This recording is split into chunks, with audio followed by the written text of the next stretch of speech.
Hello again, my DIY loving friends. I am Sarah and this is Medicated Housewife DIY, where crafting and mental health come together. Today, I've got luxury decor hacks that turn simple Dollar Tree finds into jaw-dropping designer pieces. If you love affordable DIY home decor and step-by-step budget makeovers, you're in the right place. So what are we waiting for? Let's go DIY together. For this DIY, we'll be using a grand total of 20 of the natural color tumbling tower blocks from Dollar Tree, as well as the super glue wood glue, which is also from Dollar Tree. And to start with, I'm going to be making 4 sets of 3 blocks, and they are all going to be attached end to end. So that's 4 sets of 3 attached end to end. Next, I'm going to take 4 more blocks and I make 2 sets of 2 blocks that are also going to be attached end to end, which is going to leave me with 4 more single blocks that we are also going to use, but we're going to use them later. I take one of my 3 block sets and one of my 2 block sets, and I'm going to attach them on their sides, as you see me doing here, into an L shape. I take another 2 block set and I'm going to attach it to the other side of the L shape to create a U shape. Then I take another 3 block set and I attach it to the top, closing in that U shape, and I am making an O or a rectangle, I guess you could call it. I use the metal L ruler from Dollar Tree to try and keep my edges and my corners straight.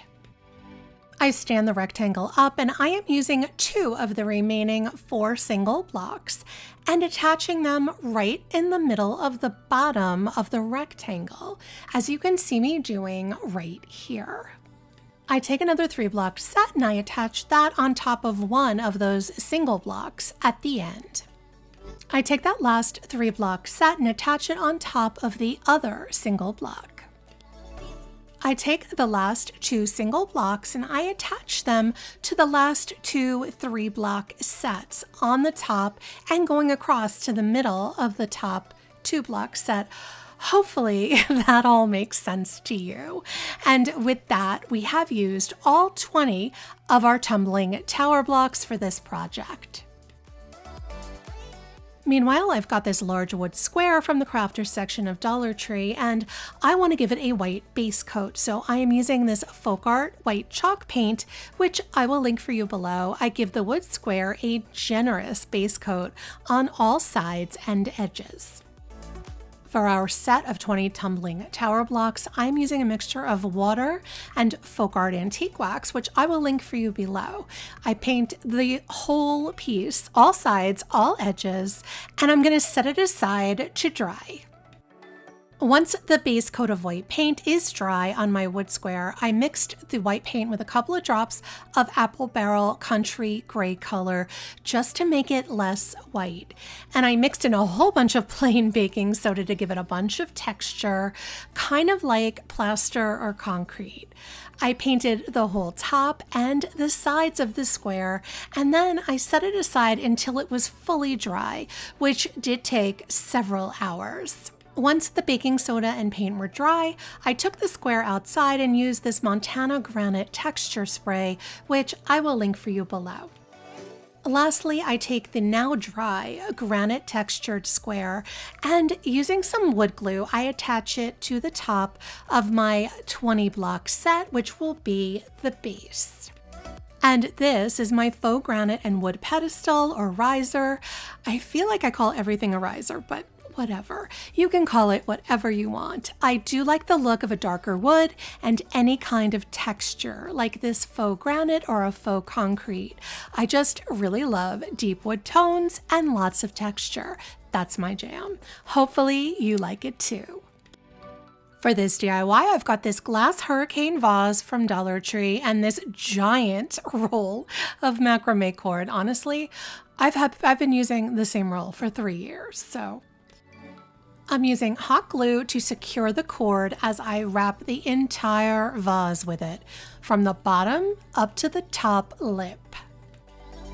After I finished wrapping, I kind of felt that the cord was just a little too white. So I made a mixture of equal parts hot water and instant coffee, and I painted the cord with the coffee using some paper towels to soak up the excess liquid, just trying to make that white color cord have a little bit more oomph to it, if you know what I mean. It needed something. Meanwhile, I had this 4-inch wood round, kind of like the ones you can sometimes get at Dollar Tree, but I will also drop a link for this one below. I'm using Folk Art Antique Wax, and I am painting the wood round on both sides and on the edges, and the wood grain really comes to life on this particular wood round from that antique wax. Back with the cord-covered vase, the coffee really didn't help make this more interesting. So I grabbed a chip brush and some white chalk paint, and I did a distress paint technique onto the cord over that coffee stain, just trying to give the vase some kind of dimension or something.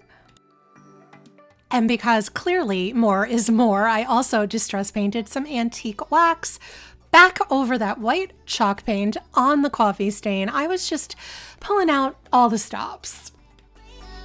Lastly, I hot glued that dark wood round to the top of the vase. And this is my rope candle or plant pedestal holder. It's not exactly what I envisioned, but I don't hate it.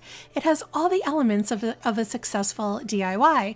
Gorgeous wood, textured base. It could work if you like that sort of thing. Hopefully you do. For this DIY, I've got these 2 wood squares that are about 4 inches, and you can find some wood squares at Dollar Tree, but I'll link the ones I'm using here for you below. I'm also using 2 pieces of scrap corrugated cardboard from my recycling bin, and we love a good upcycle, and they are the same size, which is 4 inches wide like the wood squares and just about 8 or 9 inches long. I'm using hot glue to attach them together so I can make one piece that's just a little bit stronger. I'm going to fold my cardboard into a kind of squared arch shape, like a bridge or something like that. I folded about 2 inches on both sides inward, with about 4 to 5 inches of slightly curved area in the middle.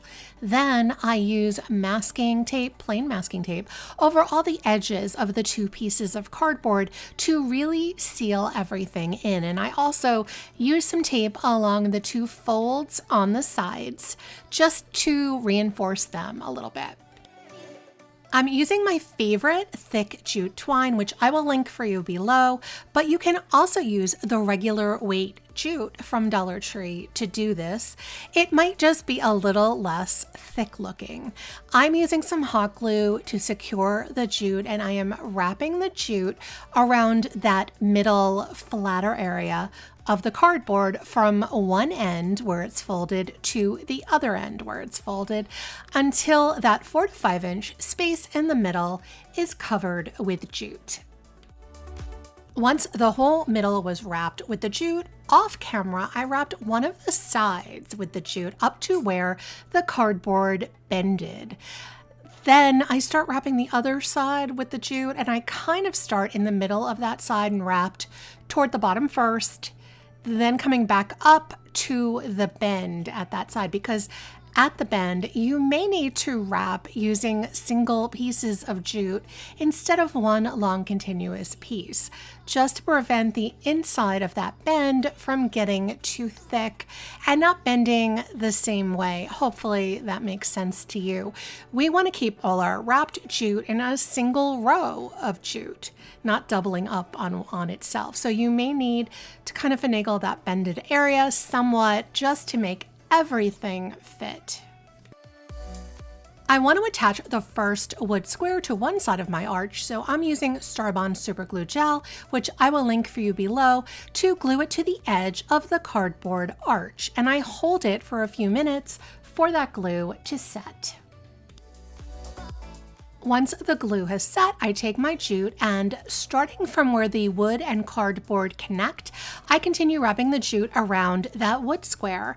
I go about a third of the way down the wood square before ending right there. And off camera, I attached the other wood square and wrapped it with jute on the other side as well so that the two sides matched. With the two wood squares attached, I decided to paint all the exposed wood using some folk art antique wax on all the exposed wood areas, as well as I also painted 8 tumbling tower blocks as a last-minute executive decision. My finished piece was pretty wobbly, so I made 4 sets of 2 of the painted tumbling tower blocks and used some wood glue to attach a 2-block set on the bottom of each side of the wood squares, just to help stabilize them a little bit. I was attaching them standing up on their sides, you know, the tall, thin way, just to sort of keep them in place. It helped a little bit. It wasn't the answer, but it helped.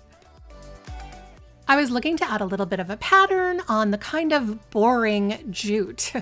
I had this black poly rope from Dollar Tree, as well as some white nautical rope, also from Dollar Tree. Starting with the nautical rope, I wrapped one piece on each side of my arch, right about where the wood square met the cardboard, lining it up in the same place on both sides in an effort to help camouflage the little unevenness between that cardboard and the wood square.